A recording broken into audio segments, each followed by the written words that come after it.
Hello, everyone, and welcome to the Progressive Overload Podcast. Have you ever thought about strengthening multiple areas of your life at the same time? Then you've come to the right place. Our goal is to help you identify ways that you might need a progressive overload to break through those plateaus and keep you growing. What's up, Pop fam? This is your host, Joe Copeland. So excited to have you listening today. As you can see, we're once again joined by Calvin Capers. Glad to have you back on the show, man. We just loved when you were on it for the first time. We were like, we got to have him back. Thank you. Got to awesome hear some more of his insight. Sitting here next to the beautiful Tyson Burwell. Yes, sir. And in the studio booth is the most awesome preacher you'll ever meet, named Adam Lazarine. You should probably get out more. If I'm the top of the list, you need to get out a little more. So, but I appreciate that. Thank you, guys. Yeah. Hey, today's episode, guys, we're going to talk about martial arts and fitness. So we're going to kind of discuss the positive benefits of martial arts on our health, on our fitness. If you are new to this podcast, then you may or may not know that Tyson is a lifetime martial artist, and so is his friend Calvin here. Yep. And so and they just recently opened up their own. They're not called dojos, are they? Is that a karate term or something? No, yeah. Dojo is more of a karate term, or even taekwondo. Okay. But we would call ourselves a MMA gym. An MMA gym. Okay. I don't know, man. Our school, it's got some dojo feel, but I think it really reflects our style too. Right. We have a whole lot of traditional martial arts in our mixed martial arts. Gotcha. So. Cool. So how's the first week or second week of being open going? Yeah, second week has been awesome. I mean, all the classes are full to the brim. That's awesome, dude. We couldn't have expected this. You know, right. We were hoping at least 10 people would show up, and right times 3. So I love that so much, man. Everybody's showing a really good interest in it and seeming to have a lot of fun. So cool. Yeah, I think we'll have a bunch of comebacks. I think so. Good. We got a big group of small kids, you know, from ages 3 to 5. We call it our Little Warrior class. Nice. And I thought that'd be the hard class to fill, just because they're so small. Right. It just blew up. We've got like 15, 16 kids in there. That's awesome. That's been coming. That's great. You know. It's so good for the kids, too. Yeah. The parents are able to come in there and watch and participate and see their kids, doing all the activities we have lined up for them. So it's really fun. So what is the turnover rate once you get the child into the system, into the school? I like that term for your space. Sure. You know, because you're doing more teaching than you are. I don't know what you think of when you say the word gym, but I know that has different connotations to it as well. But what's the turnover rate to? I've got my child there, my 5-year-old or whatever, which I do not have at this point, but. And then they're doing that, and then I see what they're doing, and I also see there's an adult class, so I want to take part in that. So is there going to be some... Yeah, there's some overlap. And, we offer some family plans, too. Oh, that would be fun. But, yeah, it's kind of cool because especially if they kind of get to see me and him working out as well. Because after the little kids leave, the bigger kids come in. It gets a little bit more hands-on with mitts. It gets a little bit more hands-on with the striking and the grappling all together. And then if they stick around after the kids class and all the adults come on the mat, and now we're really learning some real martial arts. And you're learning self-defense, but also, just how to fight in general. So I think it definitely piques the interest to a lot of people. I love it. Perfect. Yeah. So like we said today, we're going to talk about, and I was telling you guys the largest majority of this episode is going to be to anybody out there that wants to know, learn how martial arts can help their fitness, help them get stronger, faster, more powerful, better shape. But then stick around for the end of the episode, and we're going to get to talk to these guys specifically about their gym here and what they have to offer, and all the classes and prices and all that kind of stuff too. Sir. So if you're in Brussels, Belgium, or Germany, or wherever that is, that may not pertain to you, but stick around for the end of that. And that being said, though, I mean, if you're on the fence about maybe joining a martial arts gym, whether it's Brazilian Jiu-Jitsu or Muay Thai or something similar, this might be something that could convince you. I know for myself, it has been a life-saving thing. Right. And I think a lot of martial artists can attest to that. But, at the very least, you talk about just a great form of exercise. it'll get you moving. Oh, I believe that. Yeah. There's never been a time where we left class after a hard workout, and not just sweating, For sure. Especially I would say with the grappling class specifically, there's a whole lot of isometric holds. There's a lot of muscle. I mean, it's like swimming. You use every single one of your muscles to participate. That's cool. Calvin, before you started your martial arts, did you exercise at all, or was that kind of the first form of exercise for you? I mean, yeah, I would, I would stand in the mirror and, curl dumbbells looking at myself, not knowing how to do it. And then, training without a mouth guard in the garage with my random friends on Friday nights. And, Gotcha. The typical teenager stuff. Right. Thinking I knew how to. I was like, why do I need to go to a gym? I'm already awesome. And then as soon as I go there, and little brother humbles me day one, and I was like, oh, wow. Yeah. There's a whole new can of worms opened up. And it just piqued my interest. So, no, I never really exercised before martial arts became like a hobby at first. And it had to become a hobby for me to want to be good enough to do competition, which was always my first intention. Right. But no, that's cool. Other than just the typical, Yeah, cool. Garage workout. Yeah. That takes it to a whole nother level. So in that, there's elements of strength training and cardio training, but this is the one I love. It says, and problem solving. Yeah. Walk us through that just for a second. Well, so the way I address fighting and competition, grappling matches, sparring even, you're solving a puzzle. You're using your body and your assets, whether your length if you're a long guy, your space and your quickness if you're an athletic guy. You're using what you have to be able to punch without getting punched, to kick without getting kicked, to take down without them sprawling, setting them up for a submission, 2-3 moves ahead. Once you kind of understand that fighting is more akin to chess, it's a more puzzle game than an aggressive.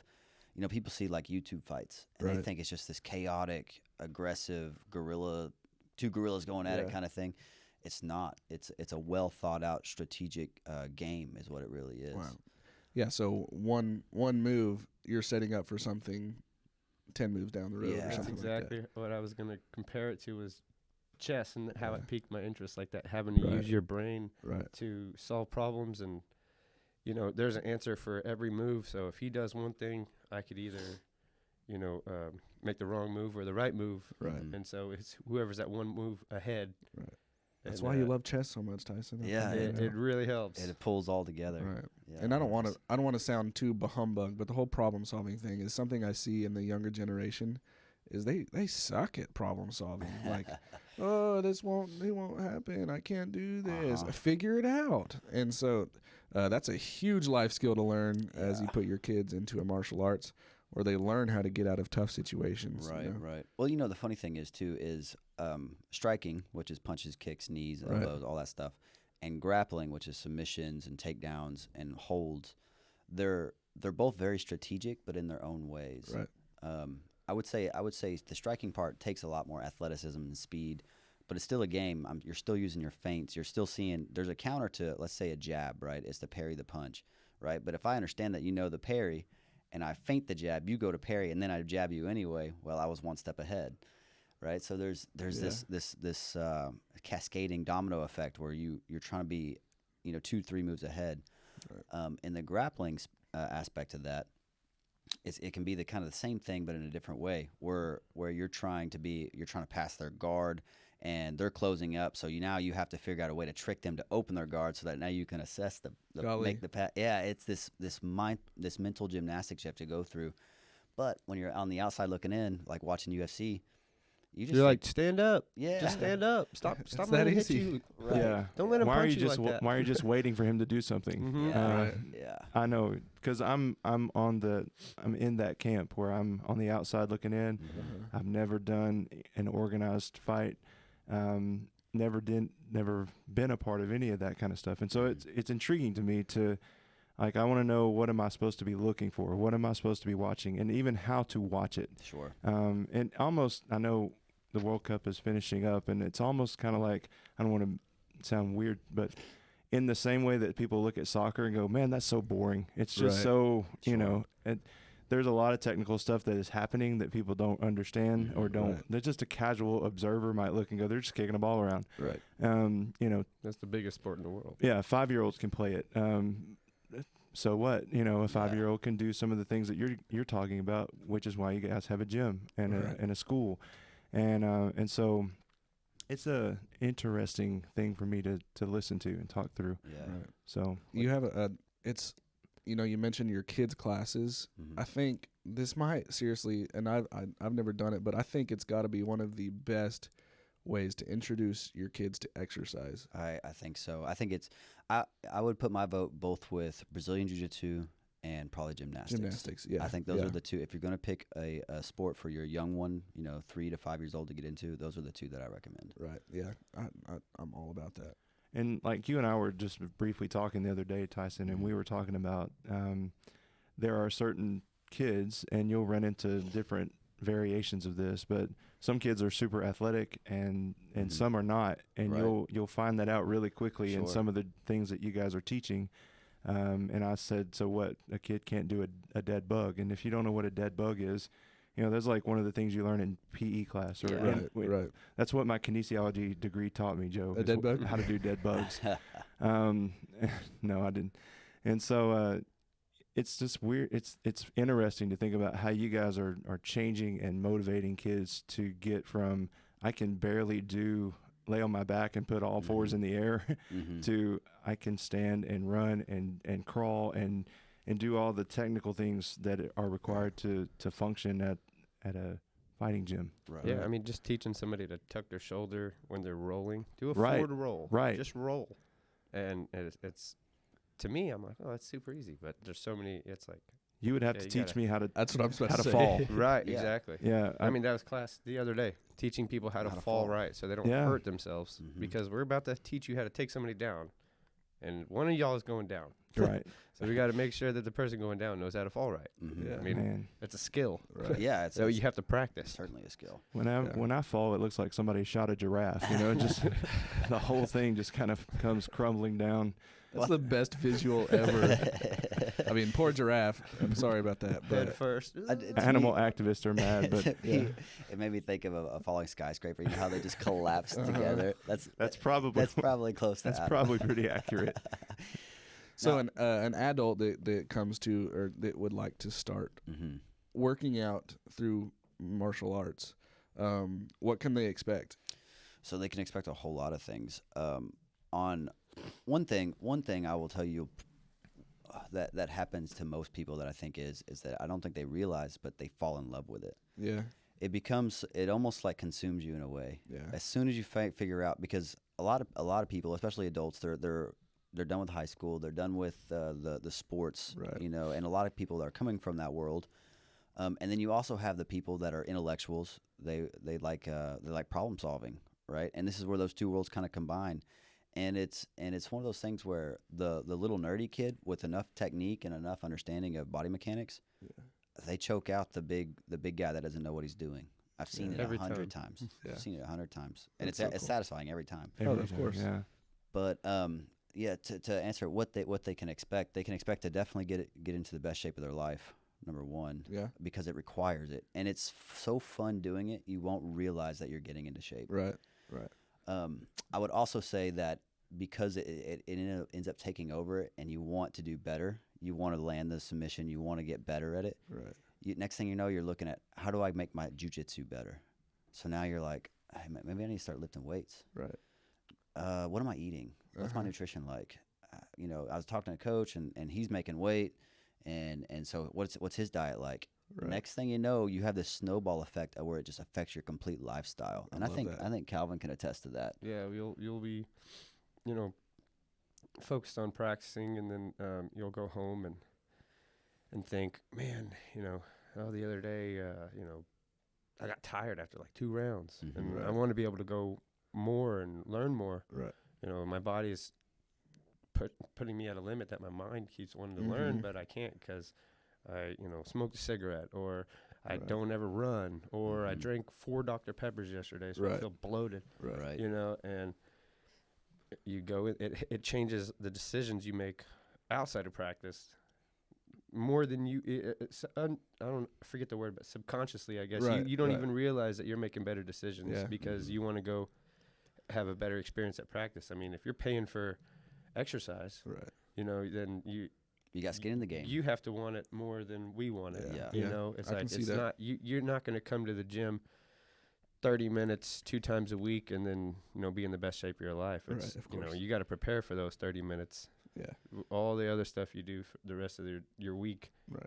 And no, it definitely helped really just kind of turn a different leaf. And even I wasn't in bad shape, but I didn't know that, okay, 27, I'm in all right shape, but I can actually lose a little bit weight and 4 years later or 3 years later be in the best shape I've ever been in my whole life. And I'm over 30 now. That's pretty cool. Yeah, that's good. Just because training. So old. Well, one thing that I like to say people to that is it tricks you into becoming disciplined. Yeah. Because suddenly it's not the reason you're eating your vegetables, you're eating more salads, you're getting more protein, and it's because you want to be better at jiu-jitsu or you want to be better at fighting. Right. It tricks you, so you start to what do I have to do to make myself better at that? Yeah. I'm tired of Calvin coming in and tapping me out every day. How do I make that not happen anymore? Right. And you start studying, and it just takes over, and it snowballs into this disciplined lifestyle that I love that. So many people could benefit from. Yeah. How can I recreate that not in martial arts? Because discipline is I mentioned this before, like it's #1 category of highest selling books on Amazon is how to become more disciplined or how to form habits, habit forming type stuff like that. It's people are just begging to learn how to do that. And for me, in just a typical fitness journey, not through martial arts, this year I've just really had to push on making the small decisions instead of just trying to reach for the stars. That's the biggest way I've learned to make small disciplined decisions. I think that's how it starts. Is just like you were just talking about. It's not so much that I want to go into the gym to get better at everything. I want to get better at Calvin's, tapping me out every day. Yeah. I got to stop that. Right. And so you get really focused with what your goals are. And so you get goal oriented, and then you get disciplined because you're goal oriented. And so it snowballs on itself, like you guys have talked about. Yeah, absolutely. That's exciting for you guys. And yesterday it was maybe, I think Monday's grappling class. We had 3 guys from out of town up at Odinson Jiu-Jitsu in St. Joe.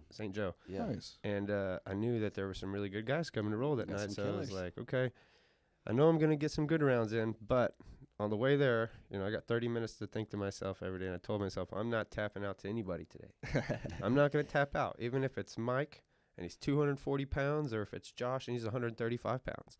I'm not tapping to anybody. And I didn't, There's little bitty victories like that, Just the mindset. I've been drilling my ground game. I think I can do this. Yeah. I'm just gonna make a decision. Don't tap today. Okay. And little bitty things like that. Till death do us part, huh? Right. Yeah, well, you got to be responsible with it too. I'm sure if he got into a bad spot, he's not going to risk breaking his arm or anything. Right. Right. But there is something that coming mentally prepared for, and that's one thing that especially grappling jiu-jitsu can give you is it will erase the anxiety of confrontation. Right. And it does that because it puts you in that situation over and over and over again for the entire hour that you're there. Yeah. And at first, that's super intimidating. Like the very first time you walk into a gym, your heart is like, you don't want to go in. You're scared. And it's because you realize, like, this is a place where people go to learn how to hurt people.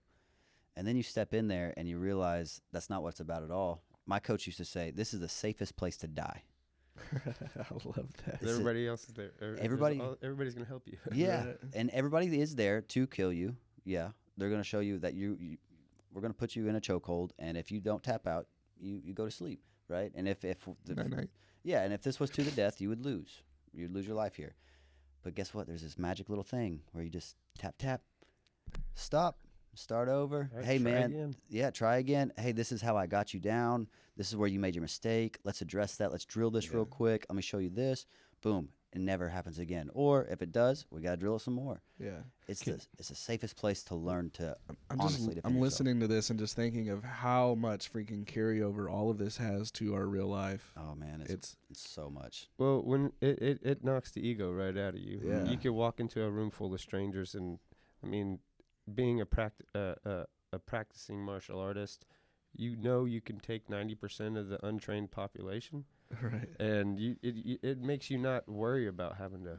Oh, is that guy looking at me weird? Right. It's like, I don't even care if he's looking at me weird. Yeah. I'm good. Who you know? cares? Yeah. So, I mean, it does the exact opposite of what most people think. Oh, Right. fighters are always looking to fight. Yeah. That's all they do. They're Go into a bar. All barbarians. right. Who wants to take me down? Yeah. It's the opposite. I'm a martial artist. What? And it's like, no, Only he's the probably stupid ones. Yeah, well, the guy that's not drinking over the corner with his hoodie on, just hanging Right. out, being nice to everybody. yeah, that's the fighter. That's probably the MMA fighter. Well, the thing we get beat up so often. We know we're not the biggest, baddest person around. Like I get tapped out all the time, and that means I'm training with good people, right? So if that's happening to me, I realize that I'm not gonna go picking fights with people out there because what if I run into one of those killers? Yeah. you know. But Yeah, I mean, like our buddy Mike Hardy, super nice guy. You wouldn't be able to tell that he trains all the time. Yep. And yeah, he's also over 200 pounds. He could, just throw you. So it's like you wouldn't expect that he's a super nice guy, but he's also a martial artist. Right. So. Yeah. So can you parlay what you were just talking about? It's kind of like the safest place to die mentality of, Sure. and I think about all of the kids that have like their heads in video games, and that's the world that they live in, where that's constantly happening. It's happening over and over and over, just in a different way. Sure. But is there any way to leverage what their mentality is in that mindset, to get them from, looking down at a screen or looking at a video game to get into that world and go, let me show you a cool way to do this, Right. and kind of set it up that way for them so that it catches something mentally, it catches their world that they're in. I don't know. Maybe maybe it's a stretch, but it's what I was thinking through. Well, what I find is the kid's interest isn't the problem. If you bring them to the room and they're a room full of, they're doing ninja stuff, like he just did a spinning back kick to the bag. I want to know how to do that. The kid's interest is not the problem. I see. Most of the time, it's the parent taking the time to take their kid to a place where they can learn these things. Yeah. Right. Because even the overweight kid and I know we've talked about this plenty of times, but even the kids that we were all the weird fat kid, right, in school. If I had a place to go, and eventually I found it, a place to go where I could learn these skills, get into shape, all the other stuff, all my weight fell off, right, my confidence grew, girls started looking at me, like my whole life changed as soon as it built a character within me, and I can attest all that to martial arts. Well, it's like the little kid compared to the game, and in reality, they're actually having to experience something in life. They're realizing you have to try to push this guy off of you. He's not just going to fall off of you. Right. He's not just going to fall over. Like you actually have to put effort into this, and then it kind of piques their interest too when they do it. And they're like, oh wow, I did that. Yeah. So I'm a gamer. I mean, not really, but I love to play video games. And okay, you're wearing a PlayStation hat. Yeah. So I play Call of Duty with little kids who sound like the angriest little kids I've ever met in my life. And I don't know how they know the words that they know, but they do. Replacing that outlet of anger with martial arts has got to be a huge benefit for them. Yeah, and you said the right word, outlet. Yeah. Right. It gives them a spot to where all of whatever's going on. I found that in my own life is girlfriend problems, whatever bills are coming up, whatever mom and dad aren't getting along, whatever my stress was at life, it all went away in that hour that I was in class, because you don't have time to think about don't have time to think about the girlfriend problem whenever someone's trying to punch you in the face. Right. Like all that just erodes and goes away for that. It's like a break from reality. Yeah. So that is their world. Yeah. Right. A break from reality. Yeah. But just in a whole different way. Right. Okay. So good outlet for stress. Great for that. And we may talk about this in a little bit, but how far can a fighter go under your training at your gym?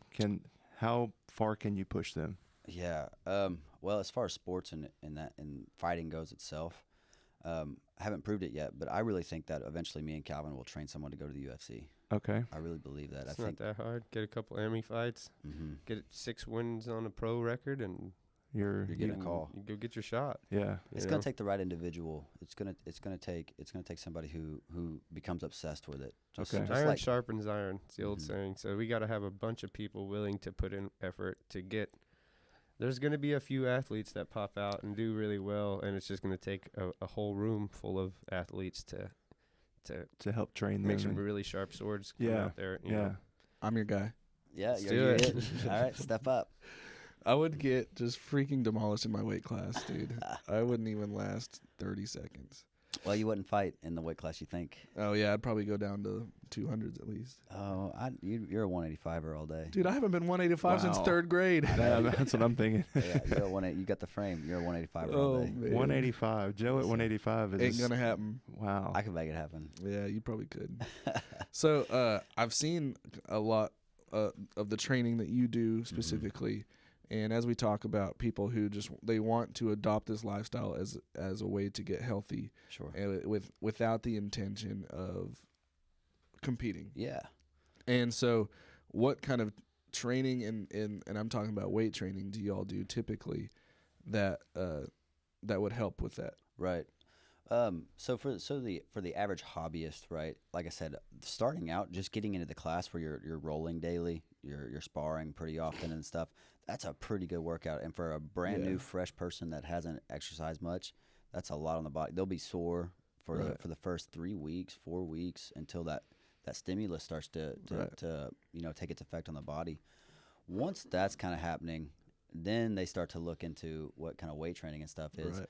And I know I've talked about this in the past, but as far as weight training goes to supplement grappling and that kind of thing, we really like to focus on power, and we do that through powerlifting techniques. You know, it's hard to go wrong with the good bench, squat, deadlift, some good pulling movements like rows and you know, that kind of thing. Yeah, I would assume at some point the rolling and grappling and stuff like that, you will gain strength for sure, especially if you come in there as a noob.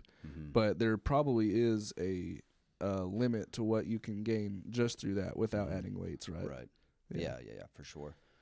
For sure. But, you know, that where is that threshold, though? Because it depends on who you're rolling with. Whenever you go to a jiu-jitsu class, you got body types from 125 pounds all the way up to 250. Right. And you got to learn how to roll and deal safely with all those people. You know, at the last gym that I was working with, shout out to Zilla Jiu-Jitsu. Yeah. We call him Zilla. From my hometown. Yeah, from Eastland. Yeah. If you're over in Eastland, go check out Zilla Jiu-Jitsu. George is a hell of a guy.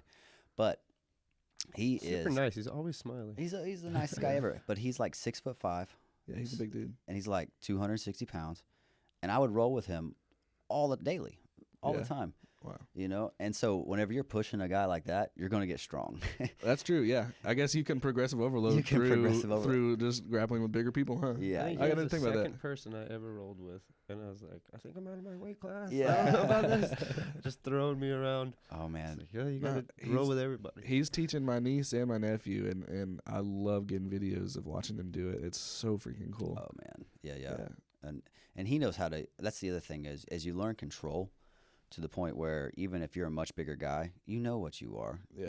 You don't go and smash the 135 pounder. Right. And you're trying to learn technique and not use your body mass, because whenever you go roll and compete, you're going to be fighting someone your size. Right. So you don't want to train yourself getting used to using your leverage or your advantage. You want to start training leverage and proper technique. Yeah, I showed you that video of him rolling with my niece who's like 100 pounds, and it was so impressive how he was able to compete with her and teach her and roll with her, and I don't know, it just blew my mind. That's the thing I can tell people. Like I said, it's so scary when you first walk into a gym. I know when Calvin first started training, like he would sit in his truck and he was like, I don't know if I really want to go in there. I'd be like, when are you gonna get here so I can walk in with you, man? I don't know anybody. Yeah, but I understand that. That's funny. It's a scary place. You walk in and they're cracking pads. You see the heavy backs and they're getting kicked and stuff. Right. It's a scary spot. And then you realize how much of a brotherhood it is. Mm-hmm. You're joining a family whenever you walk into that place. I believe that. Because anybody who loves martial arts, you know what they love more? Teaching someone how to be better martial artists. Yeah. You fall in love with building up people. Right. And I know with me and him, anytime we get a new guy and they come in and they show a little bit of interest, you can't shut us up. We want to talk about it for hours. Yeah, and that.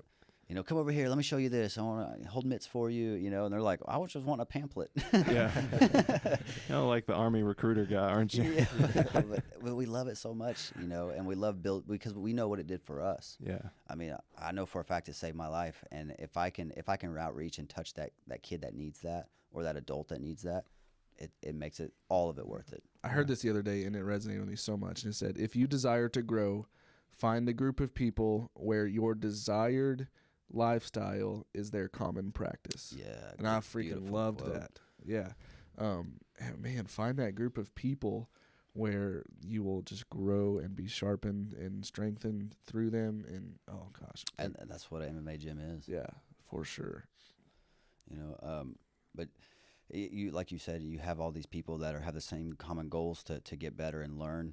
And everybody there is so open-minded for the most part.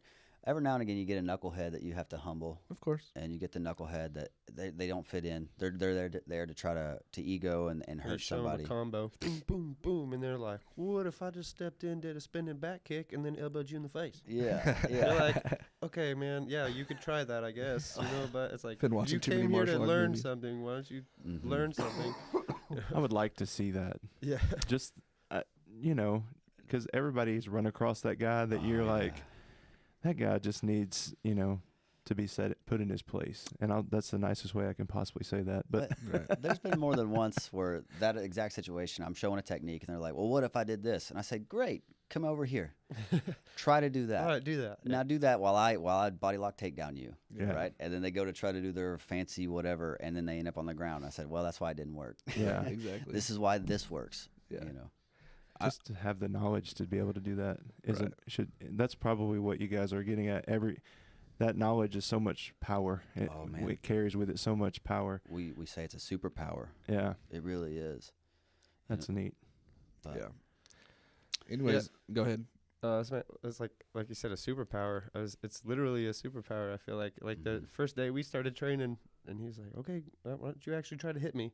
And then I spent 3 minutes just swinging. I'd been in 25 street fights, and I thought I was awesome. Day one, got humbled by little brother. It was like, yeah, that's called defense. It's called head movement and putting your guard up and parrying punches. Now that you're tired, now we get to fight. Boop. Yeah, yeah. It was like, and then you train it for 6 months, and then you say, wow. Yeah, I didn't even get touched by that guy the whole time we were training. It's like a superpower. That's cool. Which comes with some responsibility, just like the Spider-Man quote. With great power comes responsibility. You now have a responsibility to protect other people from what you know. That means that you have to have your anger in check. You have to have when someone's popping off, you can't just jump in and decide that, because you can really hurt them now.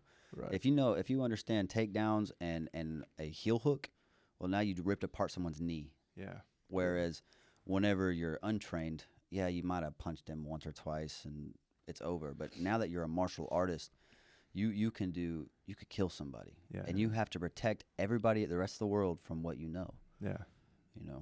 That's and for most people, that's probably not that's not hard to do. No. Because you want to protect what you know it's so valuable to you. You wouldn't want to just throw it all away doing something stupid. 100%. And so I'm grateful that you guys do that. Yeah. So I like to think of myself, and maybe some of our listeners I think of myself as moderately athletic. Mm-hmm. Moderate. Sure. Is that enough to get me into the gym space? Yeah, 100%. Or what if I'm less than moderate? Great. Because moderate is a good day for me. Yeah, no. It's like I hit a jump shot or something. I've trained with people who literally can't go longer than 30 seconds punching on a punching bag. Wow. Okay. And those are the people that need it the most. Right. Because every week we increase it to now where they're doing 2-minute rounds, and then we're doing 2.5-minute rounds, and it's this slow progression. And just like any other gym, you feel like people are looking at you and judging you. Right. Nobody's there judging. Everybody looks weird doing it. Yeah. Everybody doesn't know how to do it perfectly. It's. And the people that are actual martial artists, they've been there for 2 years or whatever. they're going up to you and telling you how good of a job you're doing and how to improve. Yeah. So what you would get in like a general gym setting, you get that Same exponentially thing. multiplied at your gym. Oh yeah. Because people just it's not that there's so much more to do, that it's just you're going to see that progress like immediately, very quickly. And so that's a huge payoff for people. And so that's encouraging, because I'm glad you said that, because I know if I was just sitting on the couch listening to our podcast going, yeah, that's great for people that are already in shape. You know, it's great for people that are already strong and can already do push-ups and can already do whatever. And, you know, maybe there's a lot of people that already are that way that listen. And if you are, fantastic. But if you're not, man, go check out a gym. Yeah, go check out a mixed martial artist. You don't have to go 4 times a week. Right. Yeah, come once, twice. Well, how many of the people in a martial arts gym are kids, or maybe even adults, or were the ones that just didn't naturally excel at football or baseball or basketball? Maybe they were picked on, and that was their motivation to get into the gym. See, I was the weird kid. I didn't care for basketball. I didn't care for football. Right. I was the weird kid that I didn't have a fellowship. I didn't have somewhere that I belonged, and martial arts was that for me. You know, martial arts sometimes can be where the band geeks go, and and we love it. Because now we'll turn you into assassins. Well, I've had multiple with trumpets. Calling and saying, you know, I don't necessarily want my kid to compete or something, or that's one example. My daughter's going to college in a year, and I don't feel right sending her off without her knowing how to defend herself. Bring her up here. We'll make sure she knows how to defend herself. Yeah. Or to the kid that's in school, the kid getting picked on. You know, it was like, well, I don't want him to go around picking fights, but I want my son to be able to defend himself whenever he is pushed to that point. And I know we touched on this earlier, but I can imagine that social skills are elevated once 100%. once you learn some of that confidence of just being able to know that you're okay. You're okay. Let's say you are the loner and you come into that gym, and if you're the adult or the kid that's in high school that has no friends or anything, you come in there and it's that camaraderie, that team. So, you know, I was at football and wrestling and stuff as a high schooler, and I missed that teammate, you know, responsibility being there. It's like, I might be tired, but he's trying to work really hard and he needs me to be there for him. So I'm going to the gym.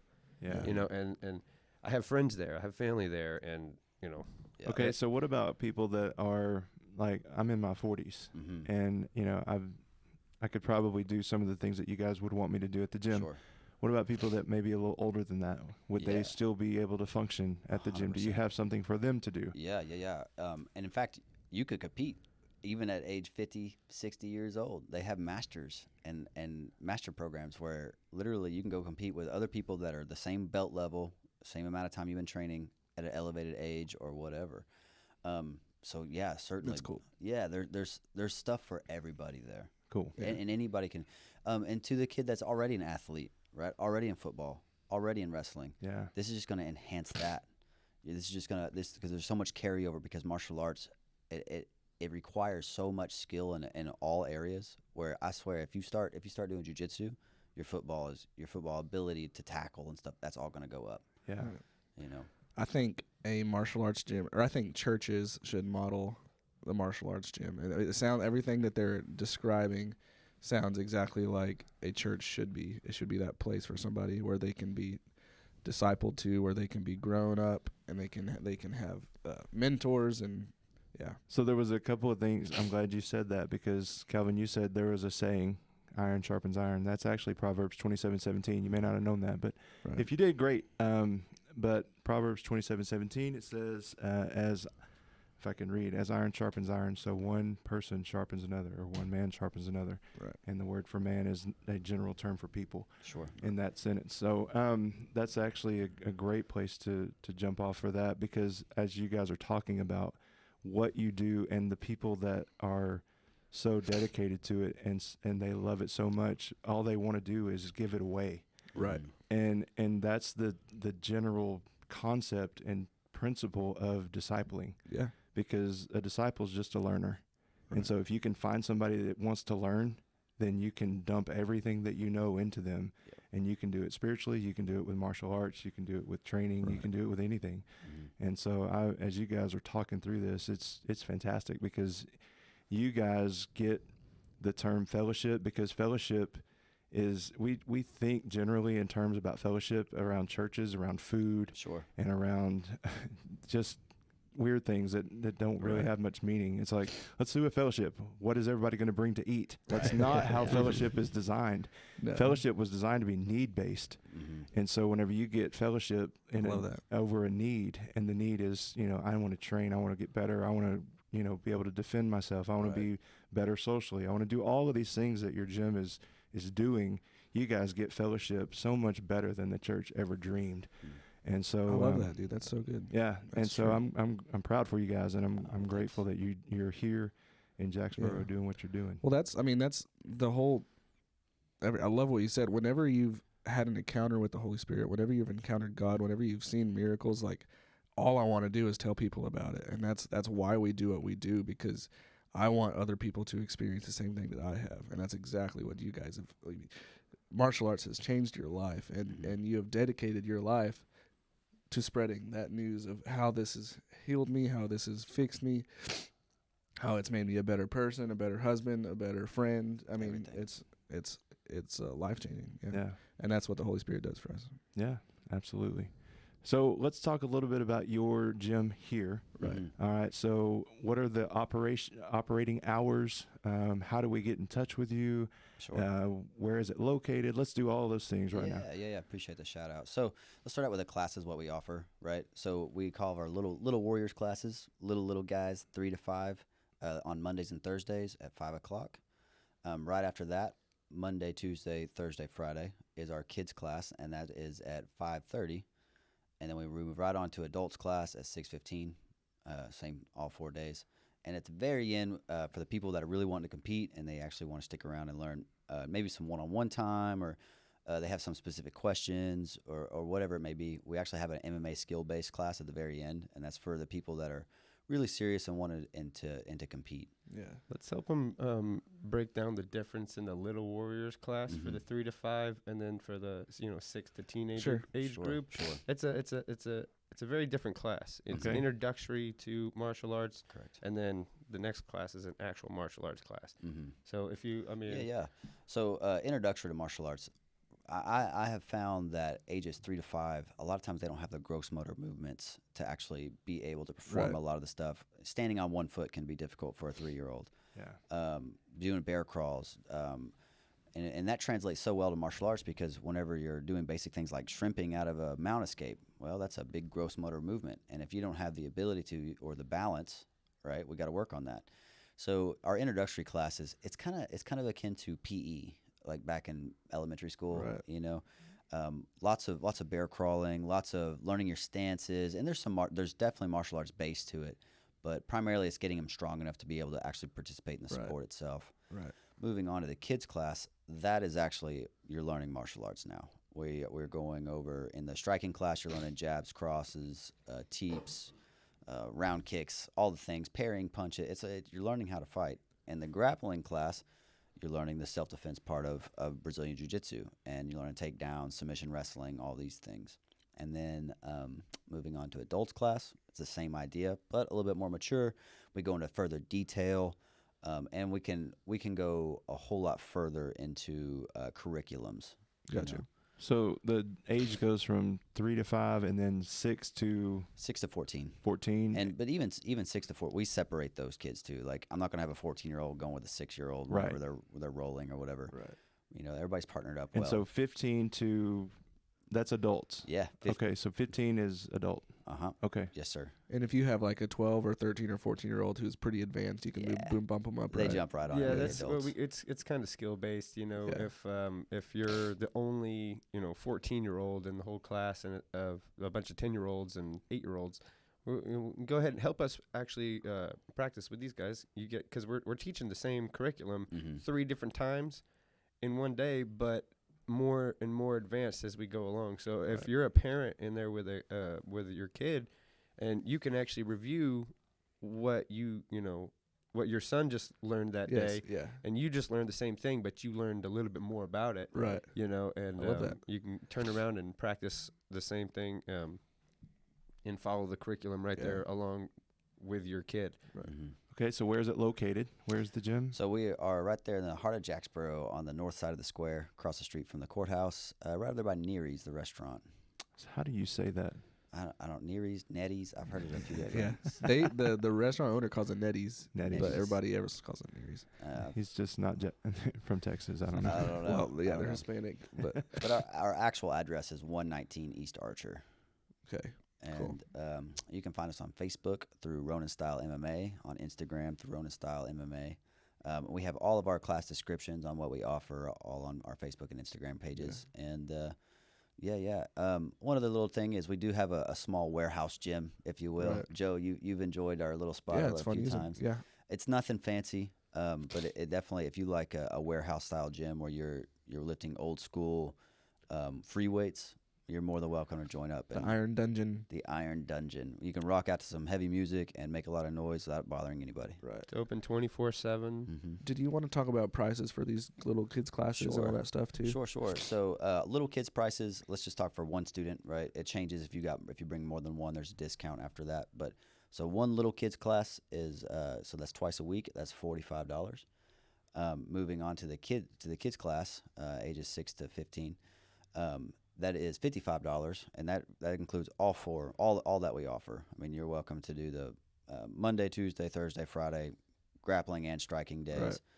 Right. And in the adults, it's one adult, $75, and with same idea, you can come all 4 days, and then you also get access to our gym 24 hours out of the day. Yeah, that's cool. You had a coded entry in the back door. Yeah. Mm-hmm. With 24-hour access and everything, so it's pretty neat for those guys who like to come in real late at night, or the ladies who want to come in real early in the morning. Oh yeah, well, that's great. And then we offer family prices too. If you got a whole group of people coming in, I mean, we'll work with you. And in fact, Calvin and I've talked about this a lot. We're not trying to get rich off of this. We're not even really trying to. I've got a career. I love what I do as a therapist. We're both just tired of traveling all over the world to train, and if we could bring it home and give something to our community, and for an affordable price, I mean, why not? Yeah. We just need to keep the lights on and make it worth our while is all we're doing. Yeah. Well, man, I'm so excited to watch this from the outside, and much respect for you for, golly, you're working your 8 to 5, and then you're going straight over there working all night, teaching those kiddos, and just pouring your heart and soul out into it. And so, proud of you, and it's fun to be a small part of it, or at least be kind of on the inside of it. That hope it's just massively successful for you. Hey, man, we appreciate it. I want both of y'all to come in and check us out, though. I will eventually. He wants us to grapple together. Well, we're the only two similar-sized people in there. That's not true. So. That's not true. No. Okay. No, I've got a few larger folk. Okay. That y'all can roll with. I like larger. That.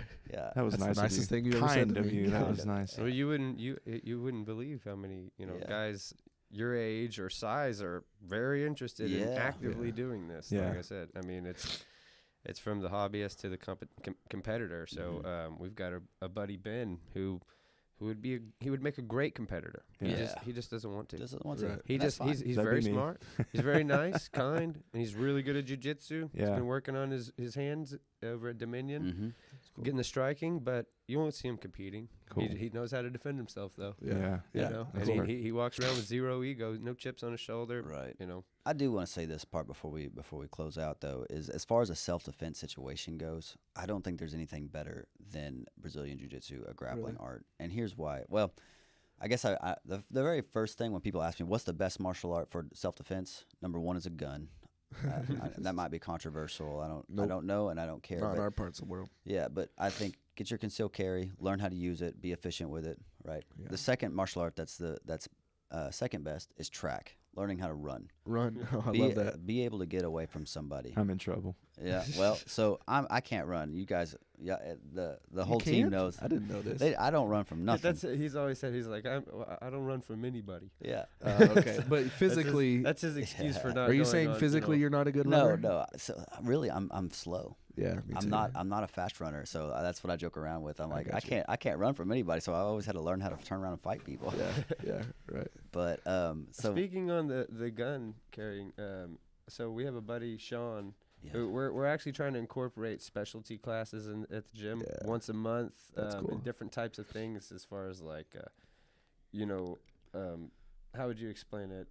Just like, so self-defense with weapons and stuff. So he's a special forces guy. He's ex-Marine. He's done a bunch of stuff, And we're really wanting to partner with the police force and the sheriff's department and offer some classes that are real hands-on with disarming, but also how to fight and grapple when there's a weapon involved, whether it's a gun or a knife or any other nunchucks. Anything. And you don't want to be trying to do that when it's happening for the first time. If you go over it 20 times in a live drill, and then hopefully it never happens in real life, or you never need that skill, but you practice it enough to at least be comfortable to where you don't freak out and get scared when it happens. You know what to do. You react fast. I love that. So I've always heard that Krav Maga, or is that how you say it? Isn't that the self-defense gold standard? Well, I'm going to disagree with you. Okay, that's just what I've heard. Let me finish from the 4 though. So gun number 1, number 2 is track. Number 3, in my opinion, is Brazilian Jiu-Jitsu. Ah, gotcha. And here's why. Because anytime there's an assault situation, and this is quoting Jocko, actually. Yeah. He says, if someone's going to square up and punch you in the face, you can run away. Yeah. If someone squares up to try to kick you, you can run away. But as soon as someone grabs you and prevents you from actually being able to leave the situation, you need to know how to deal with that. I love that. And that's what jiu-jitsu is. Yeah. And especially if they take you to the ground, and now you definitely can't get it. So, so you have to learn how to defend yourself, fight and finish the situation to be able to escape. Right. And I think that's multiplied for our females. Yeah. Because any kind of sexual assault, that's a grappling match. Right. And if I'm telling you, I've seen some 135-pound girls be able to take full-grown men's back and choke them to sleep. Wow. So if you know these skills, save your life. Yeah, it could save your life, and that's my point. Speaking of females and everything, y'all bear with us, moms and people interested in cardio classes, kickboxing, active stuff like that. We're trying to iron out this kids' schedule, make sure the kids get all the attention they need, and that their classes are going well. And then we're going to try to incorporate a cardio boxing or kickboxing class or strength and conditioning, one-on-one personal sessions, stuff like that anybody needs, or say they don't want to come to a grappling class, but they're interested in just burning calories, right? So we're trying to set up something like that along the line too. Okay, cool. We're just more focused on making sure our kids' classes go over well. Absolutely, right, that's priority, right? Yeah, for sure. We got to get that rolling. To answer the Krav Maga question, and this, people love Krav Maga, and I get it. I think there's some really good stuff to it. The problem with it is you can't train it 100%. Oh, I see. There's no situation where you and I could go 100% where you're trying to dig my eyeball out of my head. Gotcha. Or smash me in the testicles, right? Or because you can't train. Can't tap out of that. Can't tap out of that, right? And so you simulate it the best you can, but at the end of the day, it's a simulation. Gotcha. And in my opinion, you fight how you train. Right. And I think an MMA guy who's constantly training at 100%, practicing with someone else who's also trained at 100%, I think they win every time. Gotcha. Okay, cool. Well, anything else y'all want to add? Oh, man, I could talk about it all day, but no. we literally do talk about it. I bet. I know. It's taken over your life, and that's awesome. We appreciate the platform, though, for sure. Absolutely. Yeah. Best of luck to you guys. Another thing, let's say, anybody interested, come in, check it out. Yeah. Don't think you're gonna have to throw your wallet at us. Nope. Come in, check it out a week. Yeah. Test out all the different types of classes we have. Bring your kids in, see if that's the environment you want to spend your time in, and if it is, then we'd love to have you guys out there. But if it's not for you, yeah, no worries. No worries on our end. Thanks for giving us the time to show you something. Right. Yeah. First few classes are free. Just come check us out. Yeah. Poke your head. If you just want to come in and watch, that's fine too. Okay. Yeah, we've had plenty of kids that are intimidated by class, and they'll come in with their parents, and just everybody takes their shoes off, and they'll sit over in the corner and just watch until they feel comfortable and say, I think I could give that a shot. Right. These kids look like they're having fun. Yeah. So cool. Well, all right. Cool. It's really the hardest thing is just going to the gym for the first time, getting in the door. And now I forget that people feel that way because I'm so used to it. But I definitely had that feeling. I would wait in the parking lot till Tyson got there. I don't want to go in yet. And that's your favorite place. It's your living room now. Exactly. It's funny how that happens. That's how we want people to feel. It's like this is your second living room. Come in here, kick your shoes off, and have fun and enjoy learning martial arts and breaking a sweat. Like I said last time I was on here, I've never went to the gym and been driving home saying, I wish I didn't go get better today. Exactly. So. Yeah, that's right. All right, everybody, go find you a gym, whether it's martial arts or regular. Just get in the gym, do something, get stronger, get better, get faster, get leaner, get whatever. Get moving. Get moving. All right, everybody. See y'all next week. And we got some fun stuff coming up. We'll see y'all then. Thanks for listening to the Progressive Overload podcast. We're honored to be a small part of your day. If you have any questions, comments, concerns, or are interested in sponsoring our efforts, please feel free to reach out via email. Find us at progressiveoverloadpod@gmail.com. Don't forget to subscribe and follow our podcast so you'll be notified when our next episode drops. And as always, you can help us reach the masses by sharing our podcast with your friends and family. And then check us out on Facebook and Instagram to follow our own personal journeys and get an inside look on our day-to-day lives. Thanks again, and we'll see you soon.